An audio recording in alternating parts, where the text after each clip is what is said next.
এক Russell viper সারা দেশে তাণ্ডব চালিয়ে বেড়াচ্ছে, যার আতঙ্কে মেরে ফেলা হচ্ছে অনেক নির্বিষ সাপ। আমরা অনেকেই হয়তো জানি না, বিশ্বের বেশিরভাগ বিষধর সাপের বসবাসী সমুদ্রে। আমাদের দেশের সাগরেও অন্তত 13 থেকে 18 প্রজাতির বিষাক্ত সাপের আনাগোনা রয়েছে, যারা দেখতে যতটাই সুন্দর বিষের ক্ষেত্রে ততটাই প্রাণঘাতী। আমাদের সমুদ্রে বিচরণ করা সেই সব বিষাক্ত সাপের পরিচয় জানাবো আজকের এই ভিডিওতে। কক্সবাজার এবং কুয়াকাটা সৈকতে আজকাল প্রায় দেখা যাচ্ছে ইয়েলো বেলিড সাপকে। মারাত্মক বিষধর এই সাপটি কিন্তু সমুদ্রে বসবাস করে। ইয়েলো বেলিড ছাড়াও আরো অন্তত 15টি প্রজাতি সাপের খোঁজ মিলেছে আমাদের সমুদ্রে। বিবিসি বাংলার এক প্রতিবেদন থেকে জানা যায়, এগুলোর মধ্যে আছে বড়শি, নাক সামুদ্রিক সাপ, মালাকা বা নীল সামুদ্রিক সাপ, ক্যান্টরের সরু মাথা সামুদ্রিক সাপ, বামন সামুদ্রিক সাপ, কালো হলুদ বা পাতাল সামুদ্রিক সাপ, দাগি লাঠি সামুদ্রিক সাপ, পারস্য উপসাগরের সামুদ্রিক সাপ। এছাড়াও রয়েছে কালো দাগি সামুদ্রিক সাপ, মেহনার সামুদ্রিক সাপ, কোচিন দাগি, বড় মাথার সামুদ্রিক সাপ, চাপা গলা বা বাংলা সামুদ্রিক সাপ, কালো ও হলুদ বা রঙিলা বা yellow bellied C snake, common ছোট মাথা, হলুদ ছুটি এবং বলয়যুক্ত সামুদ্রিক সাপ। তবে এর সবগুলোকে হামেশা দেখা না গেলেও মূলত 6 প্রজাতির সাপ সচরাচর দেখতে পাওয়া যায়। বঙ্গোপসাগর, সুন্দরবনের নদী মোহনা থেকে সেন্ট মার্টিন দ্বীপের সমুদ্র উপকূলের কাছাকাছি এলাকায় এসব সামুদ্রিক সাপের দেখা মিলে। গবেষকদের মতে এসব সামুদ্রিক সাপই হাইড্রোফাইনির অন্তর্ভুক্ত। বৈজ্ঞানিক পরিভাষায় হাইড্রোফাইনি হলো ইলাপিড পরিবারের বিষধর সাপের একটি উপপরিবার।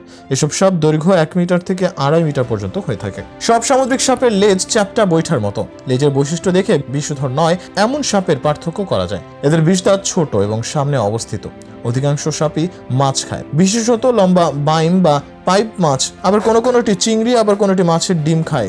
এরা পানিতে বাচ্চা দেয় ও ডাঙায় চলতে পারে না। অধিকাংশ সামুদ্রিক সাপ উপকূলবর্তী গড়ান, বন ও নদীর মোহনা ঘেঁষে বাস করে। অত্যন্ত বিষধর সাপ হওয়া সত্ত্বেও এদের মেজাজ খুবই ঠান্ডা, খুব সহজে কামড় দেয় না। বিবিসি বাংলাতে এক সাক্ষাৎকারে চট্টগ্রাম বিশ্ববিদ্যালয়ের প্রাণীবিদ্যা বিভাগের অধ্যাপক ফরিদ আহসান জানান, বঙ্গোপসাগরের 16 প্রজাতির বিষধর সাপের মধ্যে সবচেয়ে বেশি বিষধর হলো হুক নোজ বা বড়শি নাক সামুদ্রিক সাপ। উন্মুক্ত জলাশয়ে, অগভীর পানিতে, উপকূলীয় উপহ্রদ, প্যারাবন, মোহনা এবং নদীর মুখে বড়শি নাক সাপ পাওয়া যায়। তবে পৃথিবীতে এই প্রজাতির সাপের ব্যাপক বিস্তৃতি রয়েছে। এদের বঙ্গোপসাগর, পারস্য উপসাগর, মাদাগাস্কার, দক্ষিণ পূর্ব এশিয়া, ইন্দোনেশিয়া, পাপুয়া নিউগিনি এবং অস্ট্রেলিয়ার উত্তর অংশে পাওয়া যায়। গত বছর থেকে বাংলাদেশের কক্সবাজার ও কুয়াকাটা সমুদ্রে দেখা যাচ্ছে ইয়েলো বেলিড বা কালো ও হলুদ সামুদ্রিক সাপ। চট্টগ্রাম মেডিকেল কলেজের ভেনম রিসার্চ সেন্টারের সহযোগী অধ্যাপক ডক্টর মোহাম্মদ মিজানুর রহমান বলেন, ইয়েলো বেলিড সাপটি বিষধর। এটি গত বছর 2টি সমুদ্র সৈকতে দেখা গেছে।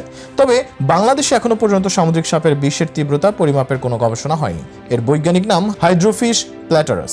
বঙ্গোপসাগরের উপকূলীয় এলাকায় এর সাপ দেখা যায়। এর প্রধান খাবার সামুদ্রিক মাছ। সাপটির পেটের দিকে হলুদ এবং পিঠে গাঢ় বাদামি বা কালচে রঙের চ্যাপ্টা, আর লেজ গোলাকৃতির গাঢ় বাদামি বা কালচে রঙের চিহ্ন থাকে। এই রঙের জন্য সাপটিকে অন্যান্য সামুদ্রিক সাপের প্রজাতি থেকে সহজে আলাদা করা যায়। সমুদ্রের বাইরে বাংলাদেশে যত প্রকার সাপ দেখা যায়, এর মাত্র 7 থেকে 8 প্রজাতি অত্যন্ত বিষধর, যার মধ্যে আছে কিং কোবরা বা শঙ্খচূড়, ক্রেইট বা শঙ্খিনী, কালো নাইজার, চন্দ্রবোরা বা রাসেলস ভাইপার। সাগর মোহনার ভাটির দিকের দেশ বলে এখানে একসময় সাপের অসংখ্য প্রজাতি পাওয়া যেত, কিন্তু এখন উল্লেখযোগ্য হারে কমে গেছে। সাপ সম্পর্কে আমাদের দেশের মানুষের আলোচিত ভয় ও অভিজ্ঞতার কারণ আমরা এই প্রাণীটিকে দেখলেই প্রাণঘাতী মনে করে মেরে ফেলি। কিন্তু পশ্চিমা বা উন্নত বিশ্ব এখন এই সাপের বিষকে কাজে লাগাচ্ছে নতুন এক অর্থনৈতিক রপ্তানি পণ্য হিসেবে। খাদ্য শৃঙ্খলা ভারসাম্য রক্ষার গুরুত্বপূর্ণ ভূমিকা পালন করে সাপ। ক্ষতিকর রোডেন্ট জাতীয় প্রাণীর সংখ্যা নিয়ন্ত্রণ করে বিপুল পরিমাণে ফসল রক্ষা করা, প্রাণীবাহিত সংক্রামক রোগের ঝুঁকি কমায়। সাপের বিষ থেকে বিভিন্ন ওষুধ তৈরি করা হয়, যার ফলে সাপ নিয়ে আতঙ্কিত না হয়ে বরং বিষাক্ত নির্বিষ সাপ চেনা বেশি জরুরি।